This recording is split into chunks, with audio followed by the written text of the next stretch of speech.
Hi friends, today I'm going to chat with Dr. Vikas Nair. Dr. Vikas Nair is an anesthetist from Mumbai. He's practicing in the city for 30 years.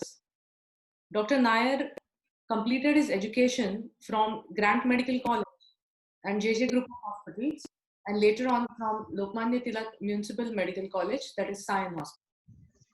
Being a popular anesthetist, he has been working with different specialty surgeons in different types of setups, ranging from daycare centers, small nursing homes, multi-speciality hospitals, and even corporate setups.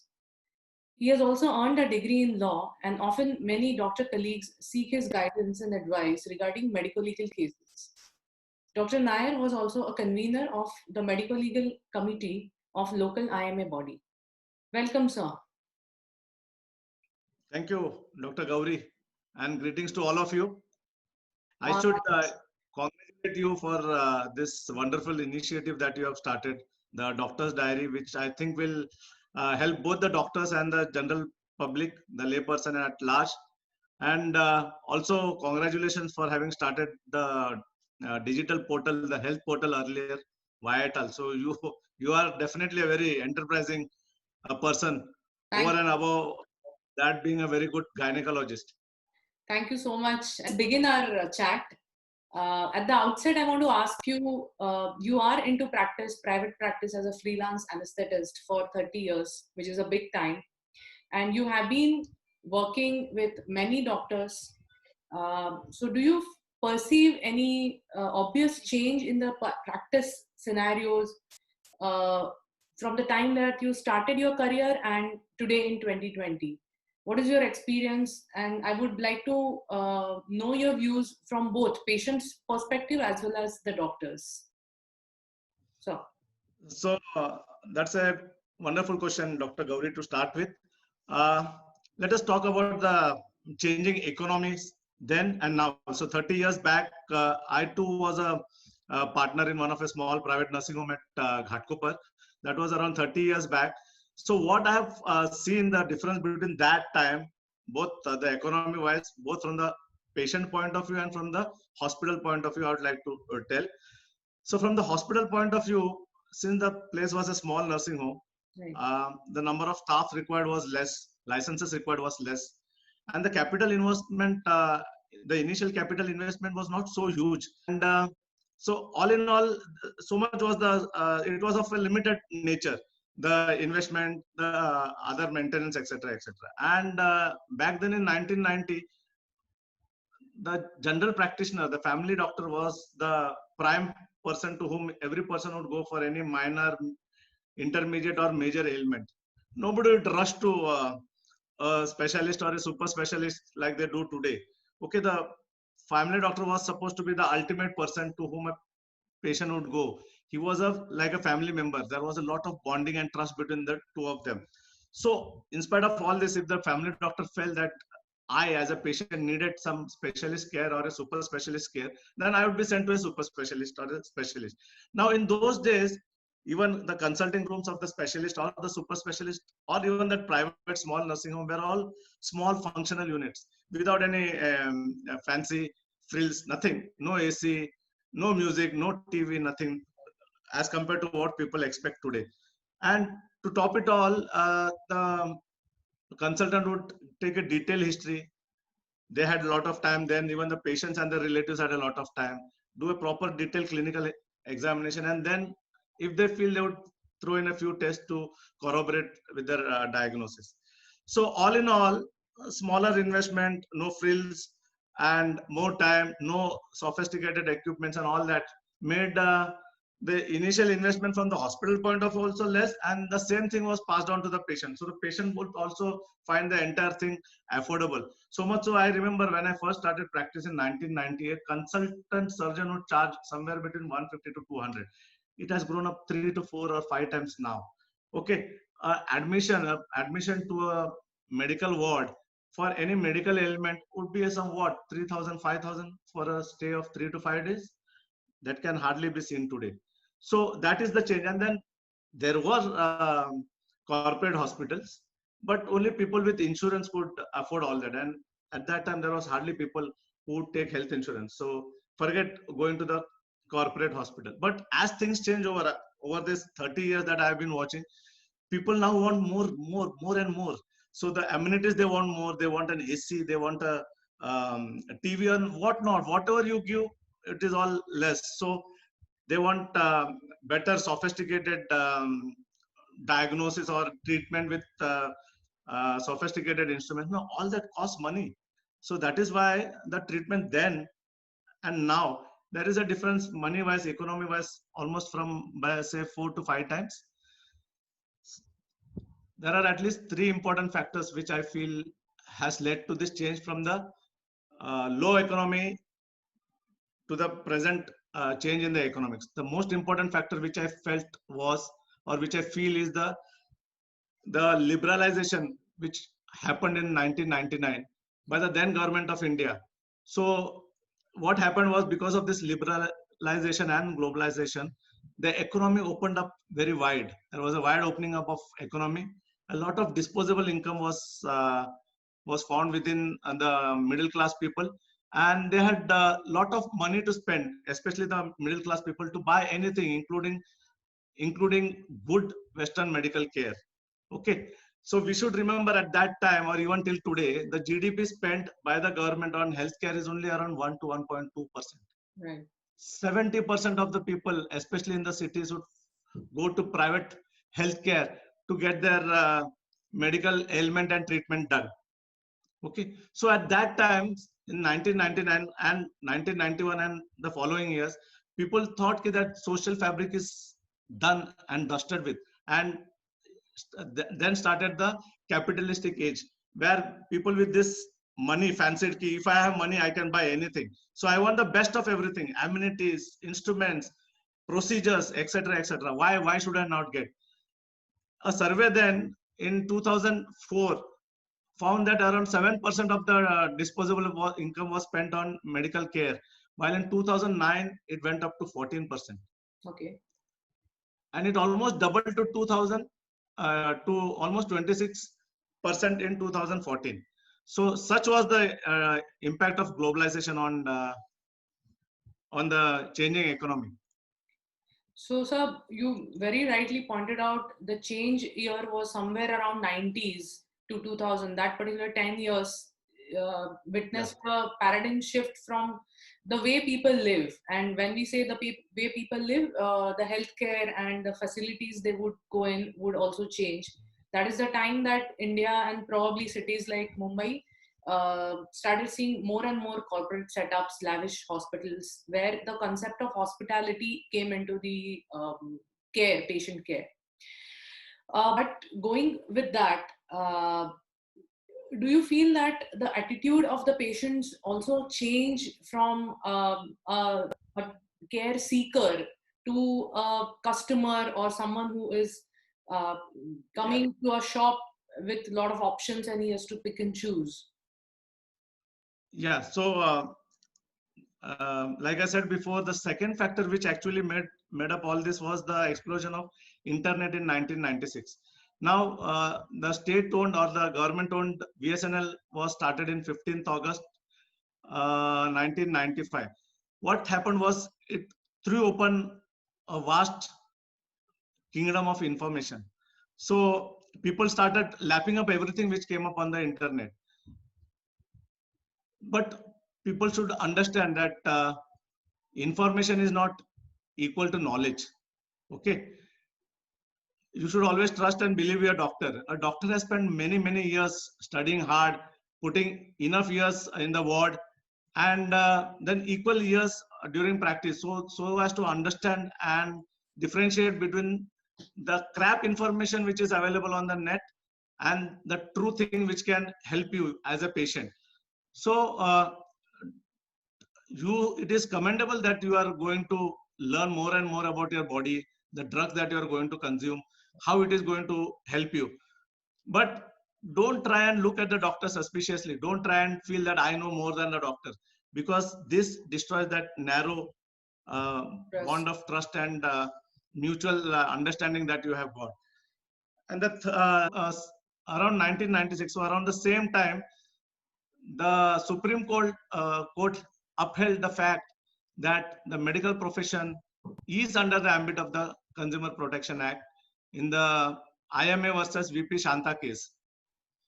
So suddenly patients were very happy. Suddenly they felt, yeah, we are consumers, doctors are traders. And for every unfavorable result or treatment which happened, the patient or their relatives would run to court to go against the doctor saying ki, this is negligence, this is negligence. So overall, there was a field of fear amongst the doctors. Okay, this was something new to them. They had never experienced anything like this. It was always a case of mutual understanding and trust between the patient and the doctors. So to add to this, some of the earlier judgments were not very encouraging to the doctors. So the doctors tried to protect themselves by practicing defensive medicine. So they started doing a little more tests so that they felt ki, I will not be caught. They started involving other doctors so that they felt ki, his opinion can also be added to mine so that I will not be harassed unnecessarily. Plus, all of this entitled a little more premium, the insurance premium on the doctors, and the cost factor was passed on to the patient. So, sir, you brought out an important point of increase in the healthcare cost, and whether anyone likes it or not, it is a truth that majority of the healthcare services in India are provided by the private healthcare sector, not so much by the public healthcare.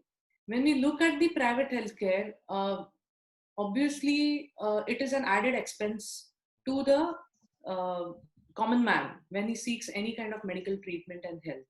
Now the catch-22 situation here is there is increase in the healthcare cost, and because of obvious reasons. Also, the common man has to look more and more towards the private practice or the private practitioners. What do you think about patients' preferences in your practice? Do you see any change in the patient demographic where such a particular type of patients would prefer to get treatment in smaller setups or nursing homes? Some people would always go for any smaller elements also to maybe corporate setups. And is cost the only issue, or do they look for anything else when they choose the type of setup they would want to go? So, Dr. Gauri, there is a clear economic divide amongst people. So, people, the lower middle class and the middle class still would be happy to go to a private nursing home, to a smaller setup. They would be happy to go to a doctor whom they know, whom they trust, or whom they have gone to since many years. Forget, they are not very much bothered about amenities, whether the hospital is equipped with a MRI, with a blood bank, etc. They are not too bothered about that. They want a one-to-one or interpersonal relationship between themselves and the doctor. But then there are equally the other set of people who would want the best of everything. They will feel that it's okay if X is a doctor or Y is a doctor who is going to treat me, but I should have everything in case anything goes wrong in the hospital. I should have an MRI standing, I should have an ICU, I should have a ventilator, I should have a blood bank if that is required, and all the work. So these are the two sides of the pendulum. The lower and the middle class people would still want to go to private nursing homes, because another important thing is the corporates would charge somewhere between 2 to 3 times more than what a small private nursing homes, because all of these things which are standing there, they have separate departments. They have housekeeping, they have legal department, they have a huge security department, they have MBAs working for them. So each and everything, they have a cafeteria. So all that cost money. So even if you use them or not, it is still standing there at your service in case you require it. So all that cost and all that adds up to the total cost and the bill. So if people are not worried about the money which is going towards their own treatment, then they obviously would want to choose a corporate hospital, and especially with the large amount of space that they have, huge rooms and all the amenities which most of the people would want and demand today, they are happy going there. So it is basically the operating cost and how much is the infrastructure cost they have put ultimately hospitals would, the only probably the source of earning money would be through the patient care. So the equation goes that way. Um, Beyond this, nursing homes do cater to a huge proportion of patients even today. A single specialty hospital or maybe two, three specialties put together.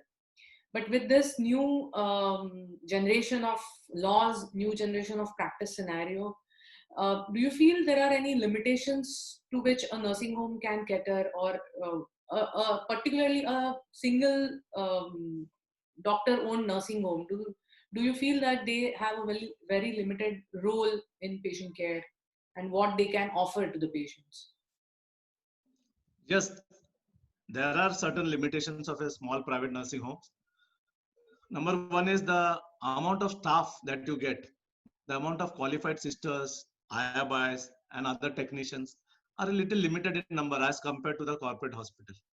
Okay, and you will not get a full-time consultant always in the hospitals for the major part of the days, unlike the corporate hospital, which has got a consultant say from 8 to 4, 8 to 5, and you can always, if you have any doubts, you can always ask them. They will be at your bedside in a few minutes. Here a consultant comes, maybe takes around twice a day or maybe thrice a day, and after that he can be contacted, he or she can be contacted on phone. He will not be at your bedside. Another important thing to understand is that, since, as you said, most of these are small single specialty standalone private nursing homes. Standalone in the sense only private nursing homes. So either it will be a pure maternity nursing home by a gynecologist or obstetrician. It can be an ophthalmic setup, an eye clinic. It can be a urology center, a pediatric center, and so on and so forth. So it is usually that one. They cater to a niche area. So if I am a urologist, I would do only urology. I would do nothing of gynecology. I would know nothing of medicine. I have no ICU. So this is the limitation of the small. So if as a patient you fall within that group, and especially if you are within that group of say 18 to 60, where medically also you are quite fit, then most of the time you require nothing more than this private nursing home. They would take proper care. Especially, I would like to say, some of the ophthalmic centers and the urology centers have got medical equipments and surgical equipments. The operation theater is fully equipped. It can be as good as any corporate hospital. I have worked both in corporate and in private nursing homes, especially these specialty centers, and I would vouch for it. They have everything surgery wise. So you won't find it wanting there. Of course, they will not have an ICU. Of course, if something goes wrong, a small percentage, but if something goes wrong, they will not have other consultants who will be around you, a cardiologist, a pulmonologist, a nephrologist, etc., etc. They will not have a dialysis center. They will not have an MRI or a CT to immediately diagnose what has gone wrong. They will not have a blood bank. But they understand this limitation, so they will not try and do anything which doesn't fit into that ambit of the definition that he or she has made for himself. Yes, my nursing home is only for this limited number of patients who fall within this age. So as long as they understand, it's fine. But if anything goes above this, I mean, if there are patients with undiagnosed or uncontrolled blood pressure, diabetes, or kidney failure, then if something goes wrong, this private nursing home may be found wanting. So what they do is they particularly tell all these patients ki, this will be done. In case there is a problem, we would need you to shift to the nearest ICU, and they would of course inform the ICU before, we are doing such and such a case. There is a possibility that the patient may require post-op ICU care. So having understood this by both the doctor and the patient, I think it's a win-win situation for both the parties.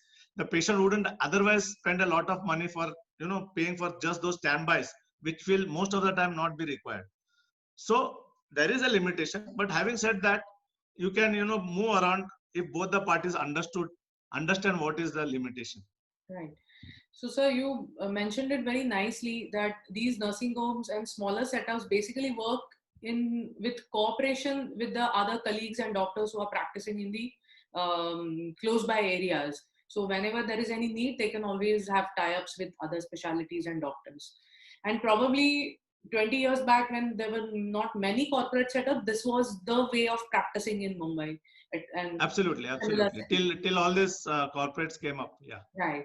So going forward, we spoke a bit about Consumer Protection Act some time back, but coming with onset of, or rather increasing trend of consumer protection cases, and there are some judgments which even I went through, where some of these limitations which you mentioned were taken as deficiencies in the nursing home. So like, for example, not having an ICU when a patient had some complications in a surgery which otherwise would be a routine standard surgery. So with all these things coming up, uh, when you interact with the doctors, do you feel that they are really stressed out? They are, to put it very bluntly, scared of operating in these kind of setups? What's your? Yeah, Gauri, you mentioned it very rightly. These days, especially over the last 1 decade, two things have changed the way doctors who practice in private nursing home still continue to do. Number one, I think, is the mushrooming of patients who take treatment using the insurance companies or using their health insurance. Hmm. And second is, as you say, patients. When I started practice, we were always told, "Oh, 60 saal ka hai, so we will leave it like that. We will not do anything much because the family also doesn't expect much." We also feel 60 means a little too. Now I am nearing 60, so I have seen a sea change of the understanding, and then and now. So people would still want to get operated at 80 as long as it improves their quality of life. So I have recently done a patient for spine who was 83 years old. And normally 85 and 87 years old get operated for fracture femur and all. That is now commonplace. But a surgeon, when he does this, at the back of his mind, he still has that small amount of fear. What if something goes wrong? Will I be able to get a bed? Will the relatives start shouting at me, howling at me, if you didn't have this ICU, why did you do it here? So all that still stresses the surgeon as a person. So what he does is like our what any other person in his place would do, even a non-medical. Suppose if as a non-medical person, if you were in his place, you would say, "Kyun tension lena hai? Why should I be so stressed?" So I would immediately prefer and get this patient operated in a place where I am attached. Means I am not going there regularly, but in a corporate hospital which has got everything. You name it, ICU. Anything goes wrong, there is an ICU. Respiratory wise, anything goes wrong, there's a ventilator. There is a cardiac support. If my kidneys fail, there is a dialysis. If I require some urgent MRI, there is MRI. Blood bank is there. All in all, everything is there, but it comes at a price. So patients now have become more demanding and very less tolerant. They expect you to, as a doctor, to immediately see them as soon as they reach the hospital. I have come, so they don't bother whether the patient is the doctor is actually involved in a life-saving emergency, trying to save somebody, and sometimes 15 or 20 minutes here and there, they are not happy waiting. Another thing which I have realized over this past few years is people or the patients feel that I'm paying you for the services that you're offering. So I should get 100% results. You have to guarantee or warranty 100% result. But in medicine, there is no 100% guarantee or warranty. What we can do is only guarantee you 100% of care. Right. Okay. So another feeling is, how can my patient die? I have paid you for the best medical treatment that I wanted from you, from your hospital. But then you should understand, as patients, dying is also a part of the life cycle, just as birth is. So you get excited when there is a birth in the family. That time you feel so elated. So this is a cycle. Once you come into this world, at some point of time, the person has to go from this world. However rich the person may be, or even if the person is a doctor, finally he has to leave this world. Yeah, that's what I think. Sadly, we have been witnessing in last few months that so many doctors have actually lost their lives, and many of them have touched the line and they've come back. So that happens. Right. But um, particularly in these kind of scenarios where there is a lot of fear with the pandemic, and whether one will get appropriate patient care, whether we'll get one medical attention. Cases of doctor abuse, doctor assault are on the rise. and we are seeing them resurfacing now much more frequently than what it was before. Um, if we see at the background story of these, generally the patients are either in ER or the ICUs. They are brought in the critical condition, and the claim is the doctor did not attend to the patient in time, or the procedure, the surgery which should have been done according to the relatives was not performed. Um, I want to ask you a question. Uh, on one side, there are increasing expectations of the patient, not only in the terms of quality of care, but the speed of treatment also. And on the other side, we have a lot of laws, regulations, consents, and a lot of things which we might be questioned about them even after 5 years if the results are unfavorable. So, how does a doctor strike a balance in them, and is it really possible in the real world to just take the patient inside, wheel the patient in the operation theater and perform the surgery like they probably show in the films? Is it really possible? So, Dr. Gauri, two important things as compared. See, when as patients always compare to the other countries. There such a thing happens. Patient is airlifted from one place, or ambulances are given way. Does that happen in India? No. So that is, India is a very huge country with lot of population, and the doctor-patient ratio is very poor. Unlike the other countries where the doctor-patient ratio is at an optimal level. So as soon as one, because of the huge population there, they must be seeing 5 patients in an emergency room. We see 50, and sometimes there are only 2 doctors or 3 doctors, and we should also understand that a doctor can only do so much.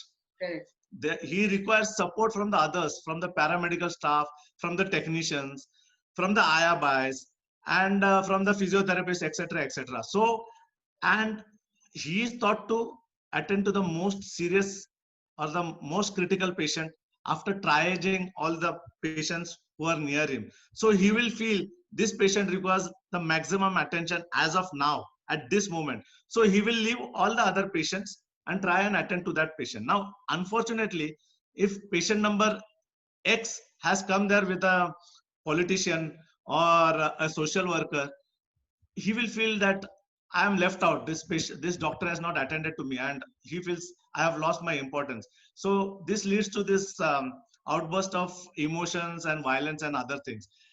At the same time, we should understand that the law always protects doctors who does anything in good faith in emergencies. Nothing much is asked. No standard of procedure is usually, see, whatever minimum you should try and follow. You may not ask for the detailed investigations. You may not be operating in an ideal condition and optimal condition. So all that, the law is a little lenient as far as emergency conditions goes on. So yes, but once that emergency condition is gone or you have treated successfully, then the standard operating procedures will definitely come into picture. Sir, is it really possible to just start the treatment immediately as soon as the patient comes in the hospital, and like a magic, the patient will wake up if he's an unconscious patient and he'll be all fine? Does it happen in actuality? No, it's a little difficult to envisage such a picture happening in our nursing homes or in our hospitals, even the corporates or the government hospital. As I said, because of the decrease or the lesser number of doctors and the paramedical staff. However, there are certain patients which will take precedence over every other patient. One, the patient in cardiac arrest. The second, the patient not breathing. Third, the patient in hypoglycemia. And fourth, if the patient has got an infarct or a pulmonary edema. All this, or a patient who is severely bleeding, who's involved in a road traffic accident and is wheeled inside. So obviously, all this will take precedence over others. Others may feel, no, my patient is more serious. But these are the patients whom we have thought we should look at and treat immediately on first sight. So since you are an anesthetist and we just spoke about cardiac arrest and near death experiences, I'm sure you must have come across a video which was viral where a patient was declared dead and the relatives were just not ready to accept because the chest kept moving and the body was warm. So if you could throw light on something where when a patient is declared dead, what does it mean that his body will be cold immediately, or if the patient is ventilated, would he just not, the mechanical movement of the chest, does it mean life in the patient? Just for the people who are not doctors, but they would be watching the videos. So the body would maintain its temperature for a long time, for minutes, sometimes even for an hour or more. Okay. And secondly, when the patient is being ventilated through an undertracheal tube, which happens to be in the trachea, and through that the lungs get inflated. So even if you ventilate a dead person, the lungs are going to get inflated. It is a mechanical thing. So as soon as you fill the lungs with air, whether the patient is alive or dead, the lungs are going to move. So that is seen as the expansion of the chest, and it can be interpreted as a living patient. You can in fact try and do this in mannequins, where we teach our juniors, our students, etc. The same thing, the chest wall of the mannequin would start moving. That doesn't mean that the mannequin is suddenly come to life. So I understand that the public perception is not as great as it should be, and it was totally wrong of them to have done that. Yeah, so to sum up, basically there are specific signs which a doctor would look for, or rather lack of those signs also, which a doctor would look for when before the doctor declares any person as dead. It is not as simple as touching and taking the temperature. So that's Correct. the point.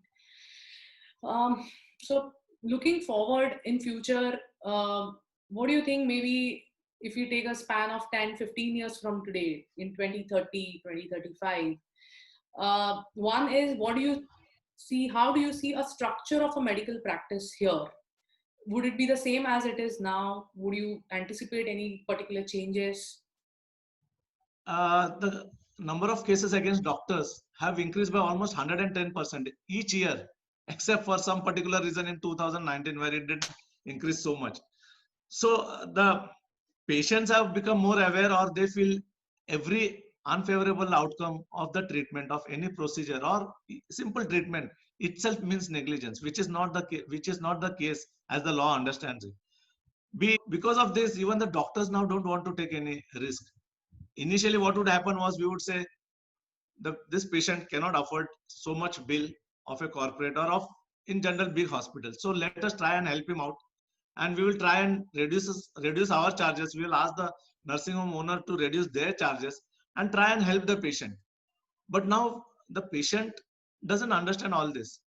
He or she would finally say, I paid money, whatever money I have paid, I should have got this result. I have not got. So I go to the court, the consumer court, against the doctor, claiming a huge compensation. So the doctors feel, I have been doing all this for the patient. Now, why should I pay this compensation? Or why should I undertake this stress all alone? So he tries to get involved with other doctors, form a group. In future, what I see is, this group may buy land or rent out, or lease out land, make a nursing home or make a corporate hospital, and then try and treat patients. Nobody would want to do it all alone, like what we have seen, especially over the past 20 years. If at all they don't want to do all this, they would start working in a corporate hospital for a salary. Is what I envisage in the next 15 to 20 years, especially with the newer generation who don't want to work so hard as people of our generation work, and they don't want to be so stressed. They would want their a nice McDonald's and entertainment and movies and everything after a day's hard work. Unlike us, where for us everything was a patient, and patient. So this is the difference which I am envisaging in the next 15 to 20 years. As an extension to this, do you think that the less number of graduates, medical graduates, would actually want to take up clinical branches, which were like the limelight areas, maybe even when I appeared for my entrance for post-graduation? Would the attraction for the clinical branches like surgery, orthopedics, or where you actually come in direct contact with the patient, would be lesser, and people would want something like a back end where they don't come in contact with the patients directly, they don't have to attend emergencies, and generally the life will be maybe little better than a clinician? True that, Dr. Gauri. I recently visited my son who is at Nashik. He's doing his internship, and I asked one of his friends, What do you intend to do next after passing this MBBS and internship?" He said, "Anything which involves non-emergency branches like psychiatry, radiology, pathology, or dermatology." So such is he is not only the only example. I see residents from across the country. All of them are interested in working from 9 to 5. No emergency. They don't want that thrill or adventure that we used to feel while doing surgeries or anesthesia or gynecology or delivering patients like you used to do, Dr. Gauri.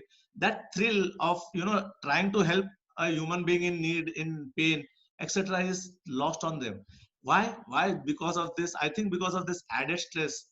Not only studying 10 to 12 years and then putting in hard work in the wards, then you have to be at the beck and call of everybody. And if you don't reach there in time, a single minute, the patient may be coming there after seeing a movie or after enjoying a dinner at a hotel or a restaurant. But the moment he or she reaches the hospital, the doctor has to be present there. If the doctor is not present, it is negligence. They get excited. They sometimes beat up the doctors. So after doing all this, why should I take that stress, and why should I get beaten up? Is the question in all of their young minds. And I don't, I don't find anything wrong in that. I think that is evident with the latest super specialty list also, where a lot of seats were empty and there was a news that they had to take down the cutoff. Exactly. So the percentile was brought down because they didn't find any takers for super specialty seats. Yeah. Super specialty is another 2 more years after all this struggle. So all in all, there are young people who are watching, they are analyzing, and they are making their career choices which would benefit their own personal life, and they would not like to be in a job which is at the end of the day is a thankless job. So I think it's a wake up call for everyone, doctors, but also for all other human beings who would be needing doctors today or tomorrow. So absolutely correct, Dr. Gauri. So it was a great talking to you, and I thank you very much to take out time and have a nice chat with me. I hope that we'll keep meeting regularly on this platform and share our thoughts. Thank you so much. Thank you, Dr. Gauri, once again. And I hope you continue this good initiative that you have taken, and it will definitely be a boon to both of us, the doctors and the patient community at large. Thank you once again, Dr. Gauri. Thank you so much.